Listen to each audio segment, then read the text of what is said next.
बच्चों को मेरा एक बार पुनः बहुत बहुत प्यार। बच्चों, आज के इस वीडियो के माध्यम से हम अध्ययन करेंगे कक्षा 12वीं की पाठ्य पुस्तक आरो भाग 2 में संकलित लेखक श्री विष्णु खरे द्वारा रचित पाठ चार्ली चैपलिन यानी हम सब का। बच्चों, इस पाठ के माध्यम से लेखक विष्णु खरे जी ने मशहूर हास्य अभिनेता श्री चार्ली चैपलिन जी के जीवन के बारे में, उनके व्यक्तित्व के बारे में और उनके गुणों के बारे में हमको विस्तार से बताया है। बच्चों, हम बात करें विष्णु खरे जी की। विष्णु खरे जी की कुछ पंक्तियां हैं। हर कलाकृति जितनी वह पढ़ी जाती है, सुनी जाती है, उससे कहीं ज़्यादा होती है और फिल्म को लेकर शायद ये कुछ अधिक सत्य है। बच्चों, ये इन पंक्तियों से जाहिर होता है कि उन्होंने अपना साहित्य लेखन सबसे ज़्यादा जो किया है वो सिनेमा पर किया है और सिनेमा से उनका लगाव बहुत गहरा रहा। वो चेकोस्लोवाकिया के फिल्म क्लब के मेंबर बने और वहाँ उन्होंने बहुत सारी उत्कृष्ट फिल्में देखी। बच्चों, हम बात करें इनके जीवन परिचय के बारे में। ये हिंदी का समकालीन हिंदी कविता और आलोचना में विष्णु खरे एक अलग स्थान रखते हैं। इनका जन्म 1940 ईस्वी में मध्य प्रदेश के छिंदवाड़ा जिले में हुआ था। इनकी योग्यता को देखते हुए, काबिलियत को देखते हुए इन्हें रघुवीर सहाय सम्मान से सम्मानित किया गया है। इन्हें हिंदी अकादमी का दिल्ली द्वारा सम्मानित किया गया है। इनको शिखर सम्मान, मैथिली शरण गुप्त सम्मान, फिनलैंड का राष्ट्रीय सम्मान knight of the order of the white rose से भी इनको नवाजा गया है। ये मल्टी टैलेंटेड पर्सन रहे हैं, बहुमुखी प्रतिभा के धनी रहे हैं और इनका देहांत 19 सितंबर 2018 को हो गया। बच्चों, हम बात करें इनकी रचनाओं के बारे में।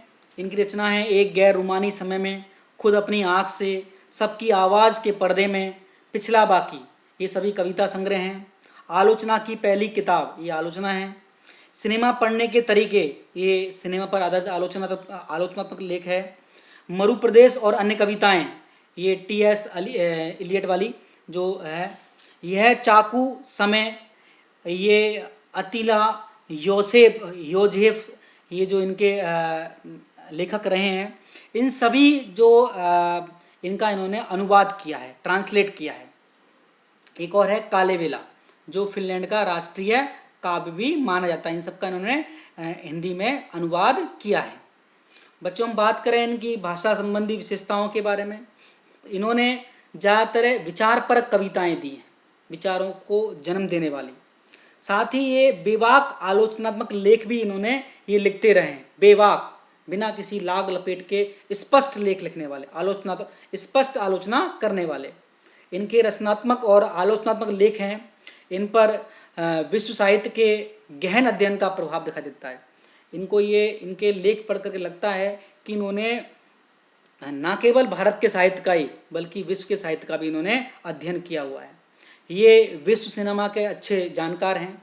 सन 1971 से 73 के अपने विदेश प्रवास के दौरान इन्होंने चेकोस्लोवाकिया की राजधानी प्राग बहुत फेमस जगह है फिल्मों के सिनेमा के लिए। यहाँ पे कई समारोह आयोजित किए जाते हैं।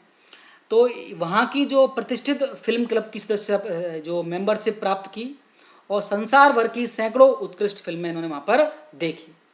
यहाँ से इन्होंने सिनेमा लेखन को वैचारिक गरिमा और गंभीरता देने का इनका सफ़र शुरू हुआ। इनके जो लेख हैं सिनेमा पर वो उत्कृष्ट होने तभी शुरू हुए जब इन्होंने वहाँ पर प्राग के जो प्रतिष्ठित फिल्म क्लब की सदस्यता ग्रहण की और वहाँ कई इन्होंने शानदार फिल्मों को इन्होंने देखा। बच्चों, हम बात करें इनकी भाषा शैली के बारे में। इन्होंने अधिकतर सिनेमा विषयक लेखन किया है।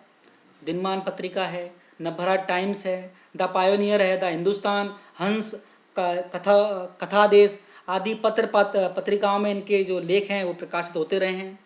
ये उन लोगों में से हैं, उन विशेषज्ञों में से हैं जिन्होंने फिल्म को समाज से, समय और विचारधारा के आलोक में देखा है, प्रकाश में देखा है कि फिल्में पहले कहते थे साहित्य जो है समाज का दर्पण है, लेकिन आज के इस बदलते परिवेश में देखा जाए तो सिनेमा भी समाज का दर्पण है। किसी निश्चित समय में उस समाज में क्या घटित हो रहा था, इस बात का पता लगाने के लिए अगर हम उस समय की बनी हुई फिल्में देखें तो हमें उस समय के समाज के बारे में काफ़ी कुछ सीखने को मिलता है। इन्होंने इतिहास, संगीत, अभिनय और निर्देशन की बारीकियों के सिलसिले में भी उसका विश्लेषण किया है कि फिल्में कैसे बनती हैं, उनका इतिहास क्या है, संगीत कैसे दिया जाता है, अभिनय कैसे करते हैं और उनका डायरेक्शन कैसे किया जाता है। इनके लेखन से हिंदी जगत के सिनेमा विषयक लेखन की कमी दूर होती है। इनसे पहले हिंदी साहित्य में विभिन्न प्रकार के लेखक थे। वो कविता लेखन और विभिन्न प्रकार की विधाओं में लेखन किया करते थे, लेकिन सिनेमा पर आधारित लेखन की बहुत कमी थी। तो जो वो कमी थी वो विष्णु खरी ने अपने लेखनी के माध्यम से पूरी की। इन्होंने जो कुछ लिखा वो सरल और सहज भाषा में इन्होंने लेखन किया है। बच्चों, हम बात करें प्रस्तुत पाठ की। ये चार्ली चैपलिन है, मशहूर हास्य कलाकार, और ये लेखक का छवि चित्र है विष्णु खरे जी का। बच्चों, हम बात करें पाठ के बारे में, हमके पाठ में क्या बताया गया है। हास्य फिल्मों के, कॉमेडी फिल्मों के महान अभिनेता और निर्देशक, डायरेक्टर चार्ली चैपलिन पर लिखे इस पाठ में उनकी कुछ विशेषताओं को लेखक ने बताया। सभी को नहीं, कुछ ही विशेषताओं के बारे में उन्होंने वर्णन किया है। कहते हैं चार्ली चैपलिन की विशेषताओं को का बखान करना सूरज को दीपक दिखाने जैसा है। फिर भी लेखक ने हिम्मत करके कुछ उनकी विशेषताओं का वर्णन किया है। उनकी सबसे बड़ी विशेषता करुणा और हास्य के तत्वों का सामंजस्य है, कोऑर्डिनेशन, कि किस प्रकार करुणा का हास्य में परिवर्तन और हास्य को देखते देखते लोग उनसे प्रभावित होते हैं। आपने चार्ली चैपलिन की अगर कोई मूवी देखी है, उसमें देखा है वो हर समय परेशान सा रहता है, उसके चेहरे पे करुणा छाई रहती है, लेकिन वही करुणा अंततः हास्य में परिवर्तित हो जाती है। हमारे भारत जैसे देश में सिद्धांत तय और रचना के आधार पर देखें, चाहे वो कविता है चाहे वो कोई और लेख है, दोनों स्तरों पर हास्य और करुणा के मेल की कोई परंपरा नहीं है। अगर कोई व्यक्ति करुणा मीन्स कोई व्यक्ति रो रहा है, उसको देख करके हमारे अंदर दया आएगी, लेकिन उसको उस पर आधारित हमको हास्य रस की उत्पत्ति नहीं हो सकती, हमको हंसी नहीं आ सकती उसको देख करके। हमारे भारत की संस्कृति रही है, परंपरा रही है। इसके बावजूद चार्ली चैपलिन की लोकप्रियता हमारे देश में भी यह बताती है कि कला स्वतंत्र होती है, उस पर बंधन नहीं होता, ना देश का, ना जाति का, ना वर्ग विशेष का। दुनिया में एक से एक हास्य कलाकार हुए हैं, पर वे चैपलिन की तरह हर देश, हर उम्र और हर स्तर के दर्शकों की पसंद नहीं बन पाए हैं।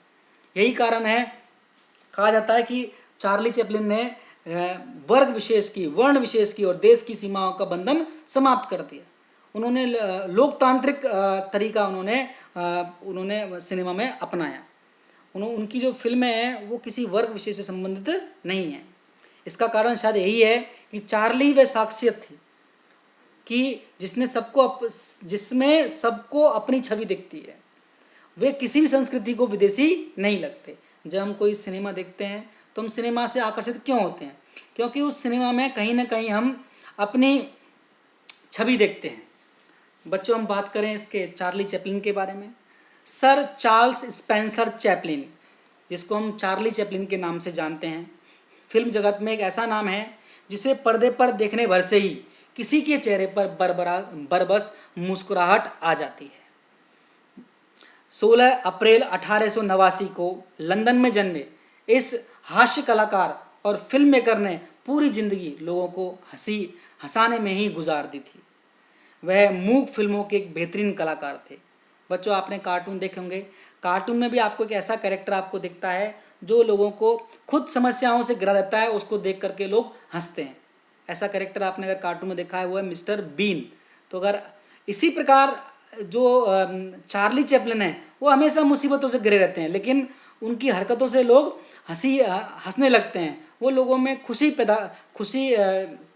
जागृत करने का कार्य करते हैं। दुनिया भर में मशहूर इस कलाकार ने जिंदगी की त्रासदियों से, मुसीबतों से, समस्याओं से भी हंसाने की कला को रूपहले पर्दे पर, बड़े सिनेमा पर बखूबी उकेरा है। चार्ली चैपलिन का निधन 88 साल की उम्र में 1977 में क्रिसमस के दिन हुआ था, 25 दिसंबर को। चैपलिन के दफन होने के बाद कहा जाता है कि 3 महीने बाद ही उनकी कब्र से उनका शव चोरी हो गया था। और चोरी करने वालों ने ऐसा क्यों किया था? उनके परिवार से उन्होंने फिरौती वसूलने के लिए कहा था, पैसा वसूलने के लिए, क्योंकि कि परिवार वाले मजबूर हो जाएंगे कि उनके शव के बदले उनको पैसे देंगे। बच्चों, हम बात करें चार्ली चैपलिन की, ये चार्ली चैपलिन है और इसे आपने कई फिल्मों में देखा होगा। और इनकी मूक फिल्में हैं, गूंगी फिल्में हैं। ये बोलते नहीं हैं, सिर्फ अपनी हरकतों से, अपनी अदाओं से, अपने अभिनय के माध्यम से ही लोगों में अपना पूरा संदेश लोगों को दे देते हैं और लोग उनकी हरकतों को देख करके हंसते हैं। बच्चों, हम बात करें अब इस पाठ में लेखक ने क्या बताने का प्रयास किया है। सबसे पहले लेखक कहते हैं कि महान अभिनेता और निर्देशक चार्ली चैपलिन की जन्म के 100 साल 16 अप्रैल 1989 को मनाई गई थी। उनका जन्म 16 अप्रैल 1889 को हुआ था, तो 100 वर्ष उनके 16 अप्रैल 1989 को है। तो इस उपलक्ष्य में उनके जन्म शती मनाई गई थी। इसी वर्ष उनकी फिल्म मेकिंग अ लिविंग के भी 75 वर्ष पूरे होते हैं। इतने लंबे समय से चार्ली दुनिया को मुग्ध कर रहा है, आकर्षित कर रहा है। आज इसका प्रसार, चार्ली चैपलिन के व्यक्तित्व का, उनकी फिल्मों का प्रसार विकासशील देशों में भी हो रहा है, जो डेवलपिंग कंट्री उनमें वहाँ भी हो रहा है, जहाँ दर्शक चार्ली को कभी घड़ी सुधारते हुए, कभी मार खाते हुए देखकर हंसते हैं। चार्ली की अनेक फिल्में हैं, ऐसी भी हैं जिनकी रीलें आज तक प्रदर्शित नहीं हुई है। तो चार्ली के व्यक्तित्व की ऐसा बहुत सारा पक्ष और पहलू है जो अभी तक दर्शकों के सामने नहीं आया है।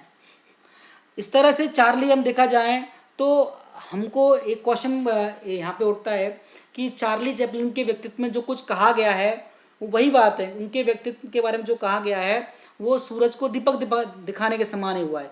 क्यों?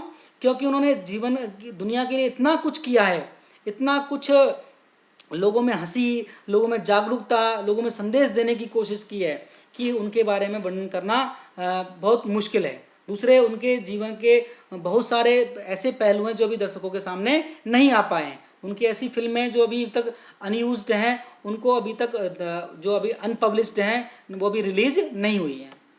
बच्चों, हम बात करें जो चार्ली चैपलिन, ये कितनी बड़ी घड़ी को ठीक कर रहे हैं। ऐसी कई फिल्मों में इन्होंने इस प्रकार के कैरेक्टर का चरित्र का निर्वहन किया है। ये फिल्म का जो दृश्य था ये मॉडर्न टाइम्स फिल्म थी, 1936 में बनी हुई। उसका एक दृश्य आपको मैंने दिखाने का प्रयास किया है। बच्चों, जो चार्ली की जो फिल्में हैं वो भावना पर आधारित है, इमोशंस पर बेस्ड है, बुद्धि पर नहीं, इंटेलेक्चुअल्स पर नहीं है। Metropolis, the cabinet of doctor Caligari, the रोबंथ seal, last year in Marienbad, the sacrifice, ऐसी अनेक फिल्में हैं जिसको सभी वर्ग के लोग देख पाते हैं। चाहे वो आम आदमी हो, चाहे वो पागल हो, चाहे वो विकलांग हो, चाहे वो अनपढ़ हो, चाहे वो आइंस्टाइन जैसा जीनियस हो। तो इनकी फिल्में हर तरह के, हर वर्ग के लोग देख पाते हैं। उनकी फिल्मों में जो कैरेक्टर है वो आम आदमी का है, लोअर मिडिल क्लास का कैरेक्टर है। वहाँ जाति के बंधन, समाज के बंधन, वर्ग के बंधन सब नष्ट हो जाते हैं। कहते हैं इनकी जो फिल्में हैं वो वर्ग बंधन और वर्ण बंधन को तोड़ती है। वो वर्ग विशेष और वर्ण विशेष तक सीमित नहीं है। पहले जो फिल्में बनती थी वो वर्ण विशेष से या वर्ग विशेष पर आधारित होती थी। उसमें ज़्यादातर हाई सोसाइटी के लोगों को दिखाया जाता था। उनकी जो लैंग्वेज इस प्रकार की होती थी, भाषा की आम आदमी को समझ में नहीं आती थी। लेकिन यहाँ चार्ली चैपलिन ने इन सब बंधनों को तोड़ दिया। उनका जो कैरेक्टर है निम्न मध्यम वर्ग का है।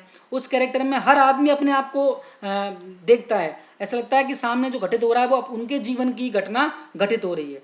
उनके जो कैरेक्टर है वो नीची जाति के हैं ज़्यादातर है, और उन्होंने मूक भाषा में अभिनय के माध्यम से सब कुछ बताया है। तो इनकी फिल्में हर वर्ग के लोग देखना पसंद करते हैं। इसलिए इन्होंने वर्ग का और वर्ण के जो पाबंदी थी, जो बंधन थे, सबको उन्होंने अपनी फिल्मों के माध्यम से तोड़ दिया है। इन्होंने ना सिर्फ फिल्म कला को लोकतांत्रिक बनाया है सभी के लिए, आम पब्लिक के लिए, बल्कि दर्शकों की वर्ग तथा वर्ण व्यवस्था को भी तोड़ा। चैपलिन की फिल्में यह भी दर्शाती हैं कि हर व्यक्ति परफेक्ट नहीं है, उसमें कोई ना कोई कमी है। कमी है इसलिए हम इंसान हैं। अगर हम पूर्ण होते हम भगवान बन जाते। तो चैपलिन ने अपने फिल्मों के माध्यम से ही दिखाया है कि हर व्यक्ति में कोई ना कोई त्रुटि है, कोई ना कोई कमी है। बच्चों, चैपलिन के जो हम अगर इसके व्यक्तिगत जीवन के बारे में बात करें, चैपलिन की जो माँ थी वो परित्यक्ता थी। इनके उन मतलब छोड़ी हुई थी, उनके हस्बैंड ने उनको शादी के बाद छोड़ दिया था। और ये सेकेंड क्लास की स्टेज अभिनेत्री थी, थिएटर में काम करने वाली थी। उनके वहाँ पे उनको प्रेम हुआ उनके, लेकिन थोड़े समय बाद उनके पति ने उनको छोड़ दिया। तो अपने इस प्रकार उनके पति के द्वारा छोड़े जाने पर और अन्य कारणों से वो डिप्रेशन में चली गई थी और पागल हो गई थी। तो जो चार्ली चैपलिन है, इन्होंने भयानक गरीबी का और माँ के पागलपन के उस दौर में भी संघर्ष किया। और इनको बड़े बड़े पूंजीपतियों ने और जो सामंती लोग थे, जमींदार थे, जो लोग लैंडलॉर्ड्स थे, उन्होंने इनका बहुत अपमान किया। और इन परिस्थितियों ने क्या किया, चार्ली के जीवन में ऐसे जीवन मूल्य विकसित कर दिए जो वो जब वो फेमस हो गए, करोड़पति हो गए, तब तक वो बने रहे। उन्होंने उन जीवन मूल्यों को नहीं त्यागा। कहते हैं, वही बात है कि सोना जब आग में तपता है तभी कुंदन बनता है। तो चार्ली चैपलिन जीवन के संघर्षों से उसके लड़ते लड़ते इतने खरे बन गए कि उनके जीवन मूल्य इतने ज़्यादा उत्कृष्ट हो गए कि उन्होंने उन मूल्यों को अपने लाइफ टाइम उन्होंने कभी नहीं छोड़ा। इनकी नानी खाना बदोश थी, एक स्थान पर नहीं रहती थी, घूमती रहती थी, आज यहाँ कल वहाँ। और इनके पिता यहूदी वंशी थे, ज्यूल्स थे। इन सब ने चैपलिन को एक ट्रैम्प कैरेक्टर बना दिया। Tramp means घुमंतु। वे कभी मध्यम वर्गीय, वर्जुआ या उच्च वर्गीय जीवन मूल्य ना अपना सके। मध्यम वर्गीय मतलब मिडिल क्लास, उच्च वर्गीय मतलब हाई क्लास। वर्जुआ होता है ऐसा जो अपर मिडिल क्लास होता है, उसको हम वर्जुआ बोलते हैं, जिनका उद्देश्य सिर्फ और सिर्फ पैसा कमाना होता है और वो दूसरों का इस पैसे कमाने के चक्कर में कई बार एक्सप्लॉयटेशन भी करते हैं, शोषण भी करते हैं। तो वो ऐसे कैरेक्टर कभी, ऐसे जीवन मूल्य वो नहीं अपना सके। क्यों? क्योंकि उन्होंने जीवन में इस प्रकार के कष्ट देखे कि इस प्रकार का चरित्र वो नहीं अपना सके। चार्ली की कला को देखकर जो फिल्म क्रिटिक्स हैं और फिल्म कला के जो विद्वान हैं, उन्होंने माना कि क्योंकि सिद्धांत कला को जन्म नहीं देते, बल्कि अब कला खुद में ही एक सिद्धांत लेकर आती है या फिर उन्हें बाद में गढ़ना पड़ता है। क्यों? क्योंकि चार्ली चैपलिन ने जो उस समय जो फिल्मों में वर्ण विशेष के, वर्ग विशेष के लिए जो फिल्में बनाई जा रही थी, जो तमाम सिद्धांत थे, उन तमाम सिद्धांतों को त्याग दिया, उनको सबको झुठला दिया और उन्होंने एक नया सिद्धांत, लोकतांत्रिक सिद्धांत का गठन किया और उनकी फिल्मों के माध्यम से। क्योंकि उनकी फिल्में किसी वर्ग विशेष से, वर्ण विशेष से संबंधित नहीं थी, सभी वर्गों की रही थी। तो उन्होंने तो उस समय चल रहे सभी सिद्धांतों को झुठला दिया। देश काल की सीमाओं को लांघते हुए चार्ली सबको अपने से लगते हैं। ऐसा लगता है कि चार्ली के रूप में व्यक्ति स्वयं का अपना जीवन ही जी रहा हो। बच्चों, ये चार्ली चैपलिन की माँ हैं, इनका नाम था हन्ना चैपलिन। जन्म का नाम था इनका हन्ना हैरिएट पैलिंग हिल और इनका थिएटर का नाम था लिली हार्ले। इनका जन्म 6 अगस्त 1865 को हुआ और इनकी मृत्यु 28 अगस्त 1928 को गई। ये एक अभिनेत्री थी, सेकेंड क्लास दूसरे दर्जे की स्टेज अभिनेत्री थी, गायिका थी और नर्तकी, डांसर थी। इन्होंने ब्रिटिश संगीत हॉल में 16 वर्ष की आयु में भी परफॉर्मेंस दी थी। बच्चों, जो चार्ली चैपलिन हैं, दर्शक उनके किरदार में कभी कभी स्वयं को देखते हैं कि उनके जैसे उनकी कहानी सामने घट रही हो, तो कभी अपने परिचित को देखते हैं। अब लेखक पूछता है, कला में बेहतर क्या है? बुद्धि को प्रेरित करने वाली भावना कला में बेहतरीन है या भावना को उकसाने वाली बुद्धि? ये एक वाद विवाद का विषय है, लेकिन चार्ली चैपलिन ने इसमें से भावना को चुना। उन्होंने इमोशंस को चुना उन्होंने। इसके 2 कारण थे। क्योंकि जब बचपन में जब वो बीमार थे तो उनकी माँ ने उन्हें बाइबल से ईसा मसीह, भगवान जो ईसा मसीह हैं, उनके जीवन के बारे में उनको पढ़ करके सुनाया था। ईसा किस प्रकार सूली चढ़ते हैं, उसके प्रकरण तक जब वो पहुँचते हैं, उस बात तक जब पहुँचते हैं, तब तक माँ और चार्ली दोनों रोने लगते हैं। तो ये इस बात का सबूत है कि उनके मन में भावनाओं का जो उद्गार आया, भावनाओं का जो सैलाब आता है, वो बचपन में उनकी सुनी हुई कहानी है, उनके संघर्ष हैं, उनके आधार पर था। दूसरी घटना क्या होती है उनके जीवन में कि एक वो भेड़ देखते हैं, पास में उनके घर के पास में कसाई खाना था, बूचर, जहाँ वो जानवरों को मारते काटते थे। वहाँ उन्होंने भेड़ देखी, भेड़ जिसको काटने के लिए लाया गया था। भेड़ किसी प्रकार एक बचकर निकलती है तो लोग उसे पकड़ने के लिए दौड़ते हैं। तो जब वो पकड़ते हैं तो कई बार फिसलते हैं, कई बार गिरते हैं, और इस प्रकार वो एक अजीब सी स्थिति, लोग उनको देख करके हंसने लगते हैं। अल्टीमेटली उस भेड़ को पकड़ लिया जाता है। तो भेड़ के चेहरे की उस मासूमियत को, मरने की उस तड़प को, जो चार्ली चैपलिन ने देखा, वो उनके हृदय को छू गई थी। इस प्रकार की घटनाओं से जो चार्ली चैपलिन ने है वो स्नेह का, करुणा का और मानवता का पाठ पढ़ा, जो उनकी फिल्मों के माध्यम से उनके चरित्र में दिखाई पड़ता है। बच्चों, ये मैंने दिखाने का प्रयास किया, ये भेड़ है और ये कसाई है, इस भेड़ को मारने का प्रयास कर रहा है, काटने का प्रयास कर रहा है। तो जब इस भेड़ के चेहरे पर क्या, अभी आप अपने आप को उस स्थान पर रख के देखिए, यदि आपको मारने का कोई प्रयास करेगा तो आपके चेहरे पर कैसे, आपके मन किस प्रकार का हो जाएगा, आपके चेहरे पर किस प्रकार की भावनाएं दिखाई पड़ेंगी। तो उन भावनाओं को चार्ली चैपलिन ने बहुत गौर से देखा और अपने हृदय में उन्होंने उसको समाया और उसको अनुभव किया।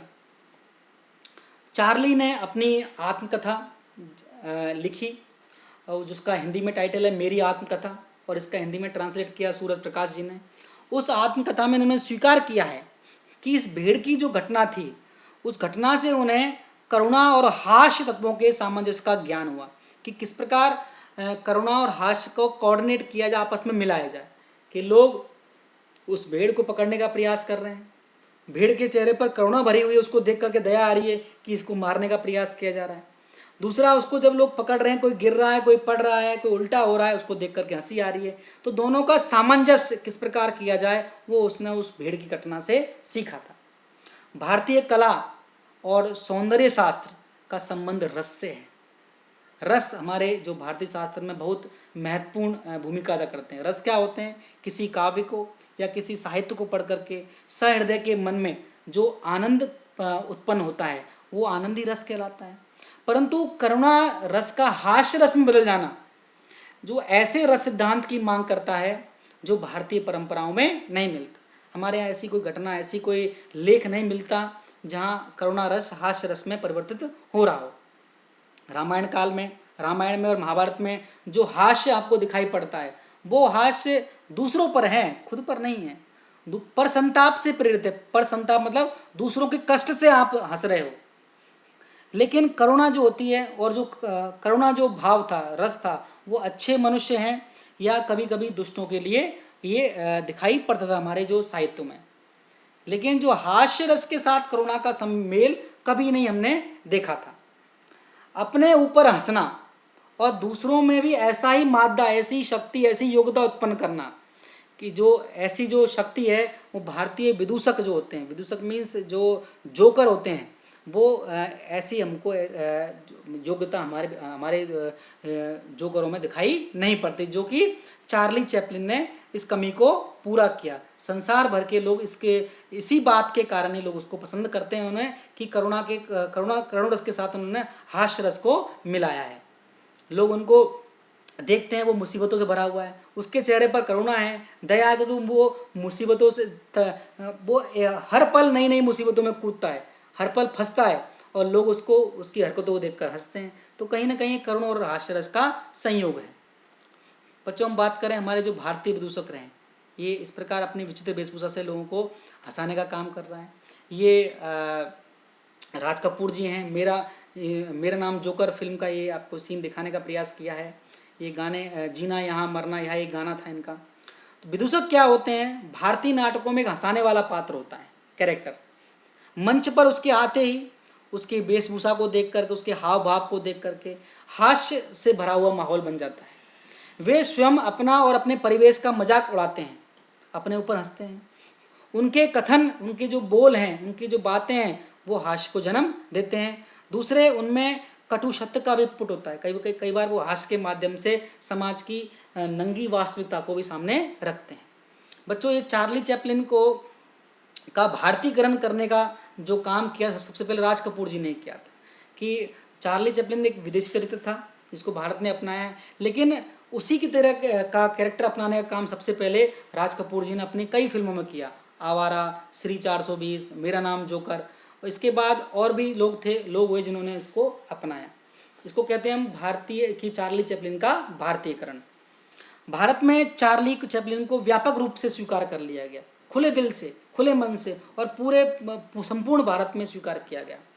हास्य कब करुणा में बदल जाएगा और करुणा कब हास्य में बदल जाएगी, इससे पारंपरिक या सैद्धांतिक रूप से अपरिचित भारतीय जनता ने उस फिनोमिनन को इस तरह स्वीकार किया जैसे बतख पानी को स्वीकार करती है। कहने का भाव ये है कि इससे पहले हमारे यहाँ करुण रस का हास्य में और हास्य का करुण रस में परिवर्तन करते ना कोई रंगमंच के कोई नाटक हुआ करते थे, ना कोई लेख हुआ करते थे, ना कोई फिल्मों में इस प्रकार के सीन हुआ करते थे।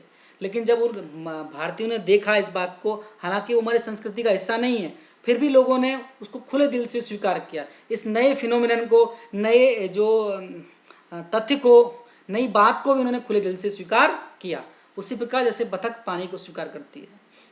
ये इस बात का प्रमाण है कि कला सार्वजनिक है, किसी एक की नहीं है, व्यक्तिगत नहीं है, पब्लिक के लिए बनी है। यहाँ किसी व्यक्ति को परिस्थितियों के अनुसार चार्ली या तो बच्चन दिखाई पड़ते हैं या दिलीप कुमार दिखाई पड़ते हैं। कई बार मजाक में को हम लोग कमेंट कर देते हैं कि आप बच्चन लग रहे हो, या आप तो बच्चन हो या दिलीप कुमार हो। बच्चन अमिताभ बच्चन के लिए है, यहाँ प्रयुक्त किया गया है।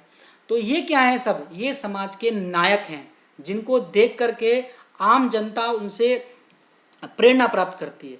तो यहाँ जब हमारे देश के लोगों ने अमिताभ बच्चन, दिलीप कुमार, देवानंद जैसे लोगों को नायक के रूप में स्वीकार किया, तो हमने खुले दिल से चार्ली चैपलिन को भी नायक के रूप में स्वीकार किया है। वो यहाँ हर व्यक्ति कभी न कभी अपने आप को विदूषक समझता है, जोकर समझता है। मनुष्य खुद ईश्वर या नियति मीन्स विधाता का, भाग्य का विदूषक है, क्लाउन है या जोकर है, जो कहते हैं कि हम इंसान हैं, ऊपर के जो विधाता है उसके हाथ की कठपुतली हैं, वो धागा खींचता है और हम मूवमेंट करते रहते हैं। महात्मा गांधी जो हमारे देश के बापू थे, वो भी चार्ली चैपलिन से वो काफ़ी प्रभावित थे। वो उनमें भी कहते हैं कि चार्ली चैपलिन में का पुट महात्मा गांधी में दिखाई पड़ता था। गांधी जी और नेहरू दोनों ने चार्ली का सानिध्य चाहा था। वो चाहते कि चार्ली उनके समीप रहे।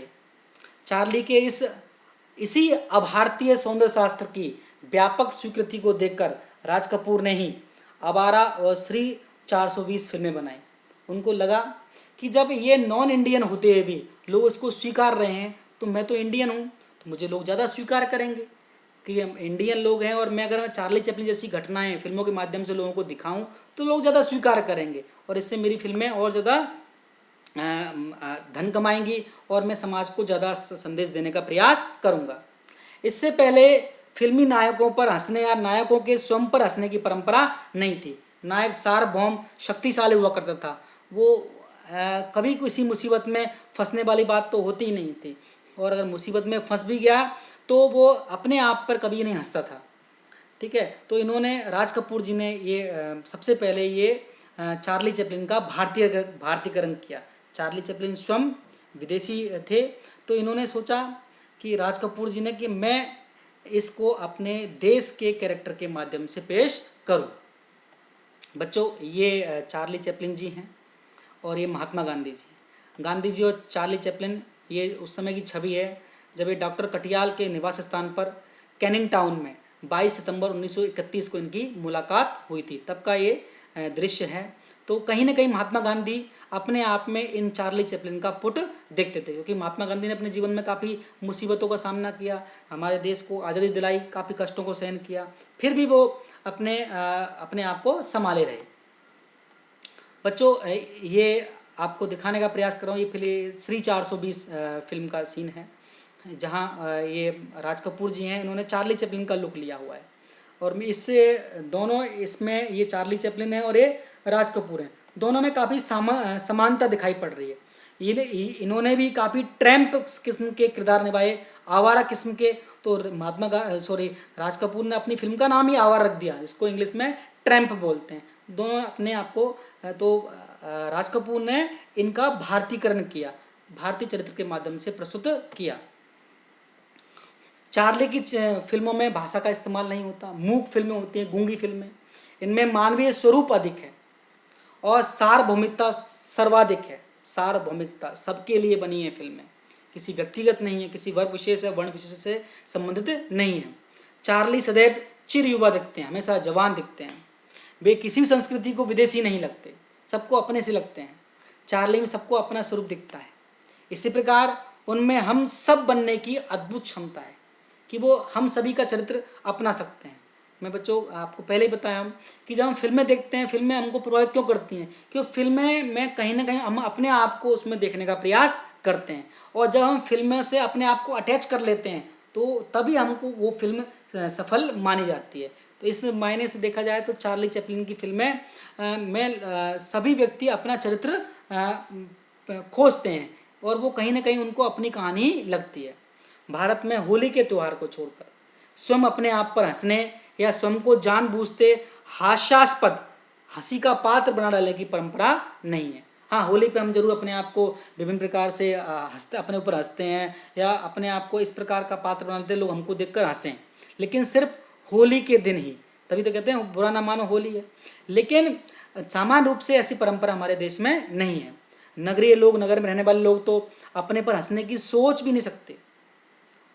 चार्ली स्वयं पर सबसे ज़्यादा तब हंसता है जब वह सबको गर्वोन्मत्त, गर्व से मस्त, आत्मविश्वास से युक्त, सफलता, सभ्यता, संस्कृति या समृद्धि की प्रतिमूर्ति और दूसरों से ज़्यादा शक्तिशाली और श्रेष्ठ दिखलाता है, तो अपने आप पर वो हंसता है कि मैं आप सबसे श्रेष्ठ इसलिए हूँ क्योंकि मैं मुसीबतों में फंसा हूँ फिर भी हंस रहा हूँ, फिर भी सब कुछ कर रहा हूँ और सब मुसीबतों को बड़ी धैर्य के साथ में मैं सामना कर रहा हूँ। उसका रोमांस पंक्चर हो जाता है। महानतम क्षणों में भी वह अपमानित होना जानता है। उसके पात्र लाचार दिखते हुए भी विजयी बन जाते हैं। वो छोटी छोटी घटनाओं से अपने आप को अंततः वो हर फिल्म में आपको हर एक सीन में वो मुसीबत में पड़ता हुआ दिखाई पड़ेगा, और यही उसके बहुत बड़ी चीज़ है इसकी वाली। इसी कारण लोग देखते हैं उसको। मुसीबतों में पड़ता है, बाद में उनसे विजयी भी हो जाता है और अपनी हरकतों से वो दर्शकों को मनोरंजित करता है। बच्चों, राज कपूर के बाद ये चरित्र इतना फेमस हुआ कि दिलीप कुमार ने लीडर और गोफी और इन फिल्मों में उनके चरित्र निभाए। चार्ली चैपलिन जैसे रूप उन्होंने लिया। अमिताभ बच्चन ने अमर अकबर एंथोनी पिक्चर में लिया था। श्रीदेवी ने मिस्टर इंडिया में लिया था। जैसे आपको ये जो सीन आपको दिख रहा है, ये मिस्टर इंडिया का सीन है जिसमें श्रीदेवी ने चार्ली चैपलिन का रूप ले रखा है। और ये जो सीन है ये ट्रैम्प टाइप का, आवारा टाइप का, ये अमर अकबर एंथोनी मूवी में अमिताभ बच्चन ने लिया था। और ये जो सीन है देवानंद का है। ये इन्होंने अपनी जो फिल्मों के माध्यम से आवारा किस्म की भूमिकाएं जो निभाई थी इन्होंने। और ये दिलीप कुमार का है, ये लीडर फिल्म का सीन है आपको। तो बच्चों, इसमें अब लेखक इस बात को समाप्त करने के लिए कहता है कि मूलतः बेसिकली ओरिजिनली हम सभी चार्ली चैपलिन हैं, क्योंकि हम सुपरमैन नहीं हैं, हमें कमियां हैं।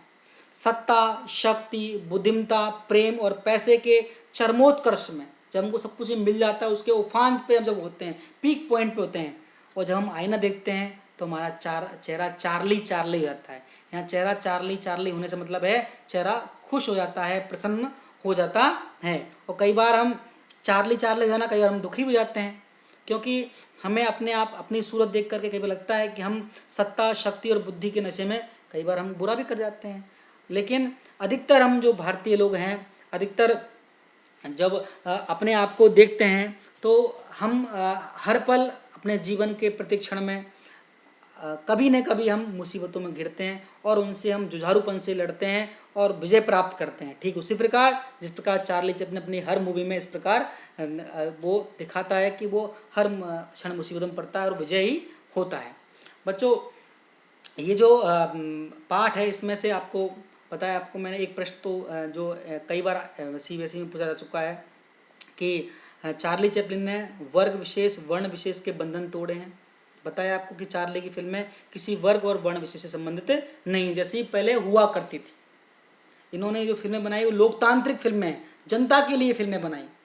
ठीक है, तो एक क्वेश्चन तो ये बनता है। दूसरा इसमें आता है कि चार्ली चैपलिन के बारे में अभी तक सब कुछ बहुत कुछ कहना बाकी है। क्यों कहना बाकी है? कि उन्होंने इतना सब कुछ किया है दुनिया के लिए कि उसको हम गिन नहीं सकते। दूसरा, उनके अभी व्यक्तित्व का ऐसे पहलू हैं जो दर्शकों के सामने आने बाकी हैं। उनकी ऐसी फिल्में भी हैं जो अभी तक रिलीज नहीं हो पाई हैं, जिससे उनके जो अभिनय की जो पराकाष्ठा है वो भी हम देख नहीं पाए हैं। इसी प्रकार एक क्वेश्चन आता है इसमें कि चार्ली चैपलिन का भारतीयकरण वो क्या है, कि चार्ली चैपलिन एक विदेशी चरित्र है, फिर भी जो भारत के दर्शकों ने उसको खुले दिल से स्वीकार किया।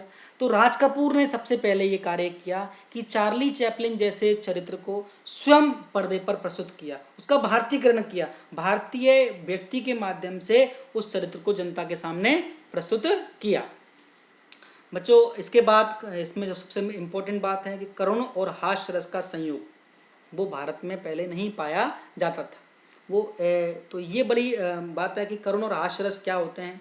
दया, कि जब व्यक्ति मुसीबत में है और उसको देख करके, उसकी अदाओं को देख करके, अभिनय को देख करके हम हंसने लग जाए, हास्य उत्पन्न हो जाए।